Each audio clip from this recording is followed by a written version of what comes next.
Olá amigos, começa agora mais uma edição do Encontro com o CR na TMTV. Oferecimento Unimed Grupo Bahamas. O nosso bate-papo hoje é com a vereadora Cátia Franco, a Cátia Protetora, que há muitos anos tem se notabilizado pela proteção aos animais. Exercendo seu primeiro mandato à Câmara Municipal de Juiz de Fora, Cátia Franco é casada com Carlos Roberto, tem 3 filhos e 3 netos. Cátia, é um prazer recebê-la aqui para um bate-papo, ao mesmo tempo saber como despertou esse interesse pela proteção animal. Oi César, o prazer é meu, muito obrigada pelo convite. Então, eu adotei um gatinho e esse gato eu estava numa profunda depressão, eu nem levantava da cama direito, então aí eu decidi adotar um animalzinho e veio na minha mente assim um gatinho. Porque eu senti que lá em casa as pessoas tinham um pouco de preconceito, sabe? Ah, gato é traiçoeiro, gato é isso, gato é aquilo. Eu falei assim, eu vou mudar isso daí. Então eu procurei um gatinho e achei um para adotar. E eu já tinha uma cachorrinha e uma calopsita que voava solta em casa. Então tinha que ser um gato bem tranquilo, que não atacasse ela. Aí eu achei o Eros. E o Eros, ele me trouxe assim... Ele conseguiu que eu saísse dessa depressão, sabe? Eu senti que ele, aquele ser tão pequenininho, ele dependia de mim, então eu tinha que estar bem. Então aí eu procurei me tratar, aí eu procurei um psiquiatra, um psicólogo na época, fiz esse tratamento e comecei a querer sair, querer passear e querer brincar. Eu via ele assim brincando, jogava bolinha, ele brincava para lá, brincava para cá. Então eu vi que assim que tinha mais coisas na vida, sabe? Que eu estava assim num grau muito grande de depressão. Então aí que surgiu, aí eu vendo esse preconceito que tinha na minha casa, eu falei, isso tem do lado de fora. Então eu vou procurar me informar. Aí eu comecei a pesquisar e vi que realmente gato tinha muito preconceito.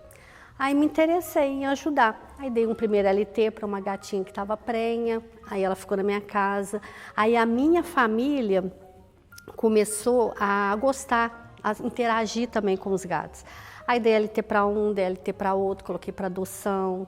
Aí foi assim que os animais começaram a entrar assim, na minha vida. E esse envolvimento já tem quantos anos?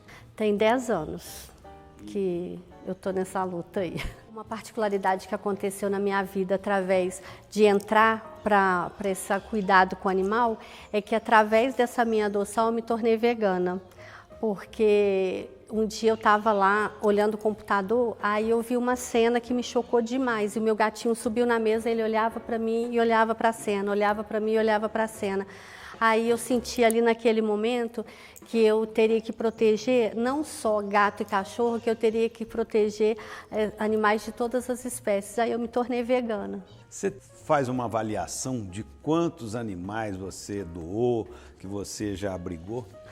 Olha, atualmente na minha casa eu tenho cerca de 40. Hoje, hoje. Mas eu tenho 2 lar temporários que no total dá perto de uns 120. Esses aí são todos para adoção responsável, que a gente vai divulgando nas páginas. Mas assim, até hoje, que eu acho, assim, eu não tenho um número certo, porque eu nunca anotei, nunca fiquei contabilizando. Mas tem mais de 6 mil animais. Aí eu acho que bem mais de 6, muito mais. Porque não são só esses que eu pego, mas eu criei um grupo porque eu via que as pessoas tinham muita dificuldade com castração, com acompanhamento veterinário. Então eu montei um grupo que chama Castração como um Ato de Amor. E eu comecei nas clínicas para desenvolver uma parceria para que a clínica pudesse atender com um valor menor as pessoas carentes que não tinham condição de pagar, que não tinham o recurso, que nunca levariam o seu animalzinho numa clínica se não fosse com uma parceria. Aí eu procurei as clínicas e fechei a parceria, onde que eu castrei também. Eu vou te falar que eu devo ter castrado, assim, ajudado a castrar mais de uns 10 mil animais até hoje, né, com esse grupo. Nesse envolvimento seu, né, com pessoas que adotaram e também com a adoção que você fez, isso acentuou na pandemia? Então, ô César, sabe o que aconteceu na pandemia? A gente teve muitos pedidos de adoção, muitos. Porque justamente a pessoa não podia sair de casa, ficava ali, então muitas pessoas sozinhas, né? Teve muitos estudantes também que não voltaram para suas casas, que ficaram estudando tipo online, mas que queriam ter uma companhia, então teve muita adoção. Foi muito bom, todo mundo muito feliz, né? Porque estavam doando, mas eu sempre ficava com aquela pulguinha, sabe? Eu falava assim, ai meu Deus, eu tenho medo de quando isso tudo acabar, como que isso vai voltar, né? Porque assim, a pessoa volta à rotina, então aí trabalha, sai de manhã, trabalha, às vezes já vai direto para uma escola, para um estudo. Então acho que a gente ainda não chegou num grau tão grande de abandono, porque a gente ainda não voltou 100%, mas isso eu tenho um pouquinho de medo, porque aumentou bastante quando foi mudando as faixas de, né, a onda verde, onda amarela. A gente sentiu muito abandono, principalmente de cães. Kátia, como foi essa opção entrar para a vida pública, né, se candidatando a vereadora e tendo uma expressiva votação aí com mais de 2.700 votos? Então, na verdade, foi a política que entrou na minha vida, não foi muito eu. O que acontece? Assim, a gente vê no dia a dia que a gente precisa de ter programas públicos para animais. E não tem, né? A gente não tinha muitos recursos, a gente tinha que ficar pedindo um, pedindo o outro. E eu vi que com o poder público mesmo, a gente consegue ajudar quando a gente tem boa vontade, quando a gente tem um interesse ali por uma causa, a gente consegue lutar por ela e a gente consegue saber o ponto que precisa, sabe? O que a gente precisa, o que mais a proteção precisa. Então a gente conversa com os protetores, conversa com um, aí um fala uma coisa, então a gente consegue colocar aquilo ali em prática. Então eu vi que através da política eu ia conseguir atingir um pedido, uma demanda, um desejo que a proteção precisa. Poderia inclusive agilizar melhor todo esse processo de adoção e também de acompanhamento. Exatamente, de ajuda mesmo, de políticas, né, para que se combata maus tratos, para que seja realmente punido quem maltrata, quem abandona, né? Então isso tudo eu vi que através de eu estando na política, eu conseguiria colocar algum desses projetos em pauta ali, conversar com os vereadores, conversar com os protetores, para que cada um traga a sua demanda e a gente coloque ali apresentando para a sociedade. Qual a real situação das ONGs e do canil municipal? Então, César, o canil ele precisa realmente de uma reestruturação. Com a pandemia, como teve muito abandono, o canil superlotou, né? Estivemos há pouco tempo lá no canil, tendo uma conversa, inclusive com os funcionários, a gerente de lá, para que a gente possa ter uma política pública para que realmente chegue, de fato, as ações para que tenha essa melhora. A ONG aqui em Juiz de Fora, que abriga animal, só tem uma, é a SJPA. E ela também está muito sobrecarregada. E a SJPA tem um grande problema, César, lá não tem água. Sabe? Então, você imagina a situação de quase 1.000 animais não tendo uma gota de água saindo da torneira. Então, já é uma situação muito grave. Mas é o local que ela funciona, não tem fornecimento de água? É o local que ela funciona, que eu até tive na Cisão, conversando, lá não tem, não distribui água para aquela região que eles ganharam esse lote. Fica onde? Fica na BR. E então lá leva caminhão-pipa, sabe? Vai um dia sim, um dia não, um dia, depois 2 dias para e leva.